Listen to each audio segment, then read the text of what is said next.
Os corredores de Bercy estão pegando fogo. Arnold Montebourg, ministro da Economia, acaba de saber que a Alstom está negociando em segredo com a General Electric. Ele reage furioso. Não é desmembrando a Alstom que vamos salvar a indústria francesa. Ele luta, publica um decreto, ameaça bloquear a venda, mas perde. François Hollande, então presidente da França, vai decidir. Um jovem de 37 anos, que você conhece bem, o substitui em Bercy, Emmanuel Macron.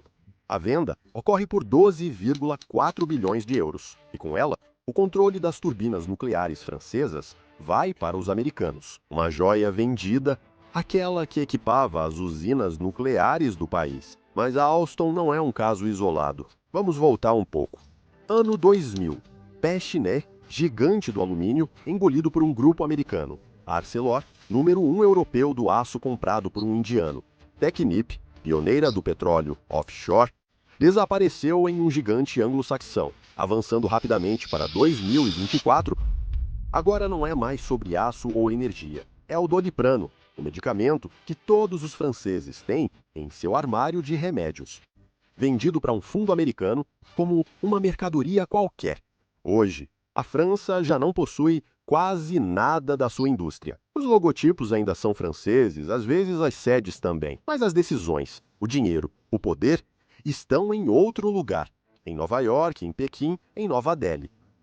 Como a França, sétima potência mundial, pelo Fundo Monetário Internacional, deixou escapar seus campeões. Por que as elites francesas venderam tão barato o que outros países tanto protegem? Isso foi realmente inevitável ou uma escolha deliberada? Olá, mentalidade empreendedora, espero que estejam bem. Após todas as suas sugestões de vídeos sobre o declínio de várias empresas francesas, da NAFNAF a Alstom, eu decidi fazer um vídeo um pouco mais abrangente sobre a situação industrial da França. Nesta investigação, vamos ver juntos a Era de Ouro, quando a França era uma potência industrial temida. A grande liquidação, as aquisições que mudaram a cara do país, mas também a fuga para a frente. Saúde, tecnologia e agroalimentar estão passando por isso agora. E como de costume, as lições de negócios e políticas desse naufrágio implacável. É uma história de orgulho perdido, de ingenuidade econômica e de soberania transferida. Uma história que levanta uma questão fundamental. Ainda é possível ser uma grande nação sem indústria?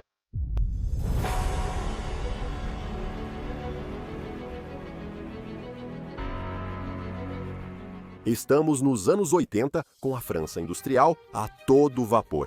Em Belfort, a Alstom fabrica turbinas a vapor para usinas nucleares francesas. Em Dunkerque, os altos fornos da Usinor, futura Arcelor, lançam fogo. Em Grenoble, a Pechiney produz o alumínio que vai para os aviões, trens e prédios do mundo inteiro. Em todo o país, as sirenes das fábricas marcam o ritmo dos dias. A indústria é o coração pulsante da economia. Os números falam por si mesmos. A indústria representa 24% do produto interno bruto francês, emprega 5,3 milhões de pessoas.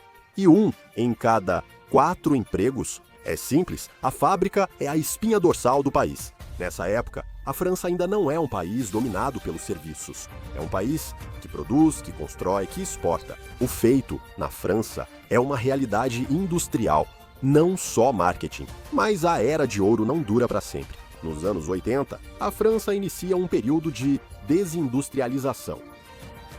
Por um lado, devido à terciarização de sua economia, por outro, a diferença de custo da mão de obra em relação aos países em desenvolvimento, em um contexto de globalização e de grande deslocalização. Enquanto a França enfrenta altos custos e burocracia, outros países se adaptam. A Alemanha otimiza custos, exportações e PMEs industriais. O Japão robotiza a produção. A China observa, copia e depois se fortalece. Os números da queda são brutais. De 1980 a 2016, a indústria perdeu 1,9 milhão de empregos. 36% de seu total. A indústria cairá 10 pontos no produto interno bruto, ficando em 13,4% em 2018, contra 25,5% na Alemanha, 19,7% na Itália e 16,1% na Espanha. fábricas fecham e conhecimentos se perdem, afetando regiões como Lorena, Norte e Vale da China Leonesa. Junto com o Reino Unido, a França está entre os grandes países industrializados que mais sofreram desindustrialização nas últimas décadas. Mas ninguém quer realmente admitir isso. O discurso oficial fala em transformação econômica, em modernização. A ideia dominante é que as finanças substituirão o aço e os serviços compensarão. A realidade é mais complexa. A França mudou de rumo, sem perceber. Ela deixa de fabricar e passa a depender de outros países. E é exatamente aí que os oportunistas aparecem. Não com tanques, mas com ternos de 3 peças, PowerPoints bem preparados e bilhões em dinheiro.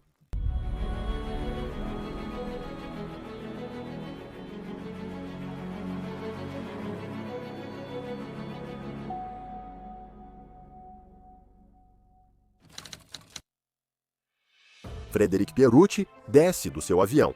Ele é executivo da Alstom, presidente mundial da divisão de caldeiras da empresa. Ele veio para uma viagem de negócios. Só que, assim que sai do avião, o FBI aparece, coloca algemas, leva para a custódia e o encaminha para uma prisão de segurança máxima. O motivo? Corrupção. Ele é acusado de ter usado 2 consultores para enviar propinas a agentes públicos indonésios para conseguir um contrato de usina termoelétrica a carvão de 118 milhões de dólares em Tarakan, na Indonésia. Sim, na Indonésia. Você pode estar se perguntando qual a relação disso com os Estados Unidos. Bem, essa prisão acontece justamente no contexto da compra da divisão de energia da Alstom pela General Electric. A prisão de Pierucci tinha como objetivo pressionar a diretoria da Alstom para que ela cooperasse com o Departamento de Justiça. A Alstom é o gigante francês da energia, aquela que fabrica as turbinas a vapor para as usinas nucleares francesas, aquela que equipa os trens de alta velocidade, aquela que exporta seu know-how para o mundo todo. Mas em 2014, a Alstom está endividada e sob pressão, principalmente sob vigilância americana desde 2010. Os Estados Unidos reúnem provas, interceptam e-mails e interrogam líderes. E em 2014, no momento em que a vantagem se desenha, a tensão explode. Os escritórios de Bercy entram em ebulição. Arnaud Montebourg, ministro da Economia, descobre o tamanho do acordo entre Alstom e General Electric. Ele vê a pressão judicial americana como um cavalo de Troia econômico e se opõe frontalmente à venda. O desmantelamento da Alstom não é nada inevitável e certamente nada saudável. Montebourg tenta de tudo. Ele decreta controle de investimentos estrangeiros, ferramenta jurídica, para barrar a operação. Ele denuncia publicamente um desmembramento industrial, impõe condições. O Estado deve entrar no capital da Alstom com 20%, serão criadas 3 empresas 50-50 com a General Electric nos setores nuclear, de redes e energias renováveis. A decisão política já estava tomada e François Hollande, presidente na época, aprovou a venda. Em agosto de 2014, Montebourg sai do governo. Emmanuel Macron assume e conclui o acordo. Em novembro, a venda é concluída. A General Electric assume o controle da divisão de energia da Alstom e, junto com ela, as turbinas Arabelle, as mais potentes do mundo, capazes de converter o vapor nuclear em eletricidade. Assim, a General Electric detém cerca de 80% do núcleo tecnológico da energia nuclear. Em 4 anos, um processo judicial americano se transformou em uma tomada de controle estratégica. Se você estava preocupado com Pierucci, ele passou 14 meses na prisão antes de ser libertado sob fiança, na semana em que o governo francês aceita a compra da Alstom pela General Electric. Ele vai escrever um livro, A Armadilha Americana. Ele conta tudo: a manipulação, o uso da lei americana anticorrupção para fins econômicos. Mas já é tarde. A Alstom Energia se foi, e ela não é o único caso. Em 2003, temos a Pechiney, o gigante francês do alumínio, fundado em 1855, atuante na eletrometalurgia e na embalagem. Veja que naquele ano, a canadense Alcan lançou uma oferta pública de aquisição hostil e, em situação frágil, a Pechiney não consegue resistir e acaba sendo absorvida por 4 bilhões de euros. Hoje, a Pechiney não existe mais. Em 2006, temos a Arcelor, a número 1, Europeia do Aço, nascida da fusão em 2002 entre a francesa Usinor, a luxemburguesa Arbed e a espanhola Arcelia. Em 7 de janeiro de 2006, a indiana Mittal Steel Company lança uma oferta pública de aquisição hostil de 18,6 bilhões de euros sobre a Arcelor. A Arcelor se defende, encontra um cavaleiro branco, o russo Severstal. Em 25 de junho de 2006, com oferta de 26,9 bilhões de euros, o conselho da Arcelor aceita por unanimidade. Em 26 de julho de 2006, a Arcelor sai dos índices da Bolsa Francesa e as promessas de manter empregos para o lixo. Milhares de empregos foram perdidos nos anos seguintes e os altos fornos franceses desligados definitivamente. Você acha que a lição foi aprendida? Isso ainda não acabou.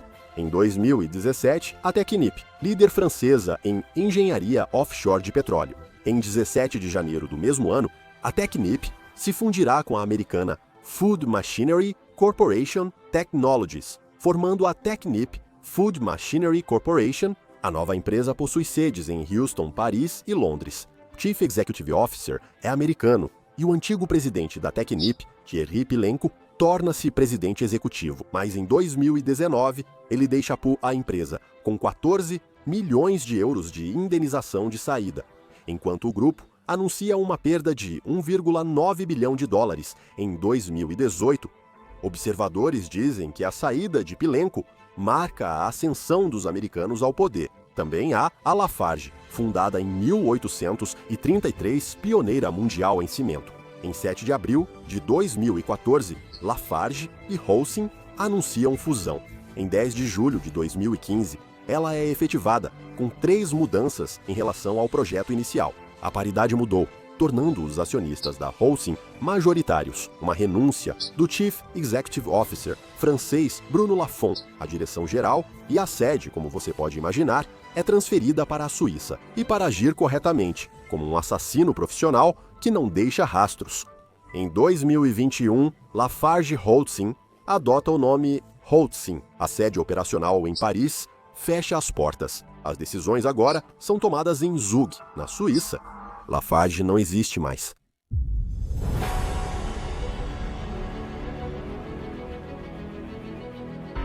Você com certeza tem uma perto de você. Em todos os armários de remédios franceses, ao lado do Smecta, do xarope para tosse, é o reflexo nacional. Dor de cabeça, Doliprane.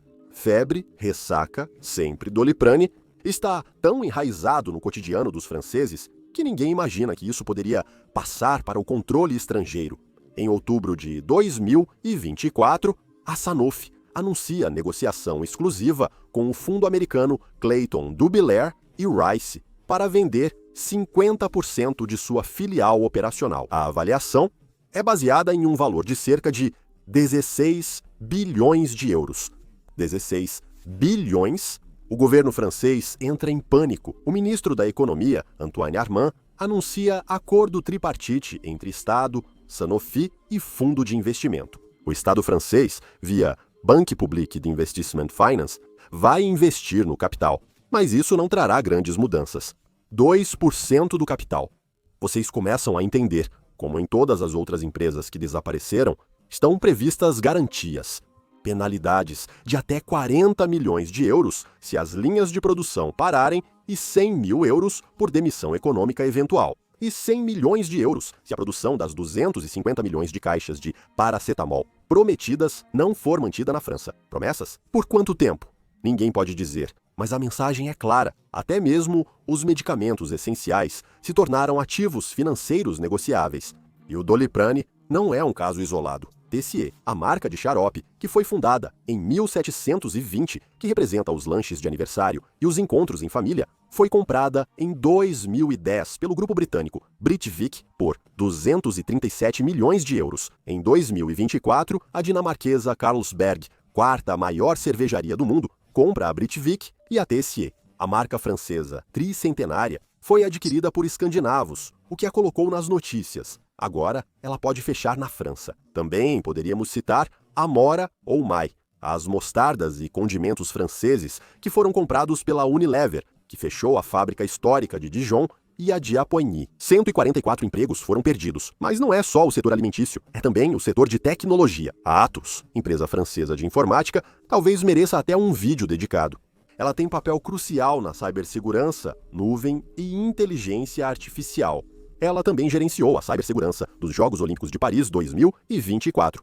Por dificuldades financeiras, a Atos negocia exclusivamente com o Estado francês a transferência de atividades estratégicas de sua divisão, computação avançada. Para a cibersegurança, haverá um processo de cessão separado baseado em uma lista de compradores aprovados pelo Estado. O gigante da tecnologia francesa está sendo dividido pedaço por pedaço, mas antes eram os expoentes industriais. Hoje, é o que está nos armários de remédios, nas geladeiras, nos computadores. Porque a verdade é que a França já não tem realmente os meios para suas ambições.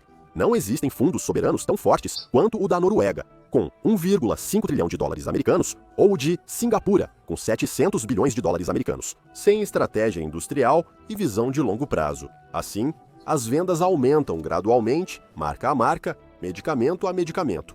Um dia, os franceses perceberão que quase nada em seus armários, geladeiras e computadores ainda é francês. E há 5 razões para isso.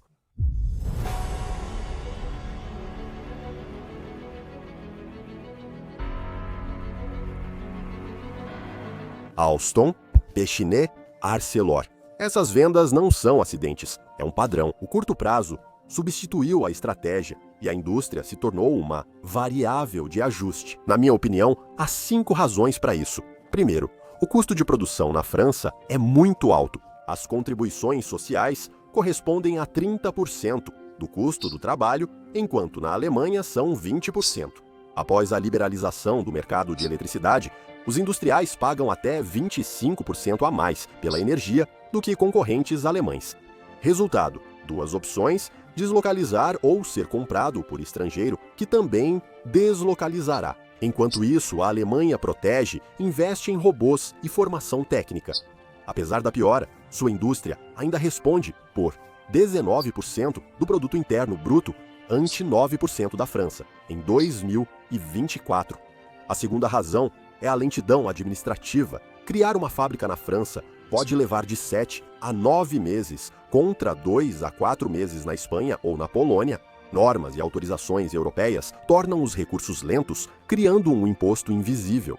O problema não é a proteção social, mas sim a velocidade de execução. Os americanos dizem, "Money loves speed." O dinheiro gosta de velocidade. Para uma empresa, se precisar escolher, vai onde é mais rápido. Falta a visão de longo prazo. Planejamos a economia só para 5 anos, enquanto países como Alemanha, Coreia e China planejam a longo prazo. Ao longo de décadas, a Noruega transformou sua receita do petróleo em 1,5 trilhão de dólares, como eu disse. Já falei antes, o maior do mundo. A França só tem o Banque Publique d'Investissement France, com cerca de 50 bilhões em ativos. Enquanto outros compram, a França vende. Além disso, há o mito do mercado autorregulado. Durante 40 anos, a doutrina do Estado foi: o mercado é melhor do que o Estado. Privatização, desregulamentação, abertura total à concorrência. Mas outros não seguem as mesmas regras.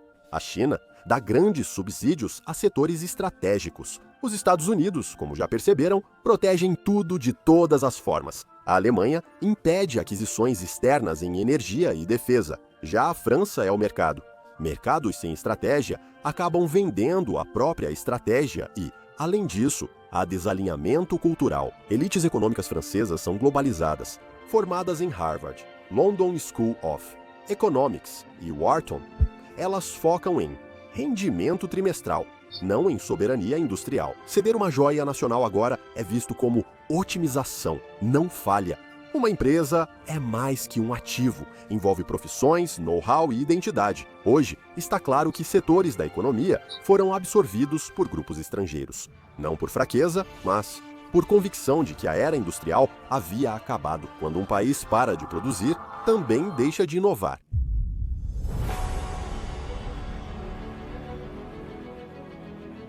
Ainda dá para retomar o controle? Ou já é tarde? Spoiler, não. Mas, na minha opinião, será difícil. A França industrial perdeu muito, mas não tudo. Alguns setores ainda resistem: luxo, aeronáutica, energia nuclear, defesa e setor espacial. LVMH, Hermès e Dior lideram o luxo. A Airbus ainda é a principal rival da Boeing até a entrada dos chineses. Dassault segue referência em tecnologia e o grupo Ariane continua lançando satélites ao espaço. Os pilares continuam, mas é importante mantê-los. Compartilho algumas ideias e adoraria ler as suas nos comentários. A primeira é: soberania não se vende. Quando uma empresa estratégica é controlada por estrangeiros, não só as ações mudam, mas também o poder de decisão e produção. Estados Unidos, China e Alemanha compreenderam bem e definiram linhas vermelhas: energia, defesa, saúde e tecnologia crítica. Esses setores são protegidos e não abertos ao mercado. A soberania industrial é uma alavanca para a sobrevivência econômica, não um ativo. Outra ideia é criar um fundo soberano, já que a França não tem proteção em crises. Um fundo soberano industrial permitiria recomprar, reestruturar e proteger as empresas estratégicas, não para nacionalizar, mas evitar o exílio para Wall Street, Pequim ou Riad. Terceiro, o mercado não é tão eficiente e prioriza rendimento, não soberania. Nenhuma potência se formou só confiando no mercado. É preciso definir prioridades e planejar. A reindustrialização é possível, mas será lenta. O Plano França 2030 prevê 54 bilhões de euros em investimentos em tecnologias do futuro: baterias, hidrogênio, semicondutores, saúde e esporte. Desde 2020, mais de 300 projetos de relocalização foram iniciados. Norvolt em Dunkerque, Verco em Grenoble. Sinais fracos, mas reais. Reindustrializar vai exigir fábricas próximas das cidades, longas formações técnicas, menos burocracia e, acima de tudo, coragem política. Porque sem indústria não há soberania, e sem soberania não há poder, e sem poder não há independência. A história industrial francesa não acabou. E a questão não é se isso é possível, mas quem terá coragem de ligar as máquinas novamente, ao contrário da Peugeot, joia da engenharia industrial francesa, que, após um erro bastante trágico, acabou sendo absorvida por um grupo Stellantis contra sua vontade, como pode ser visto no vídeo que aparece.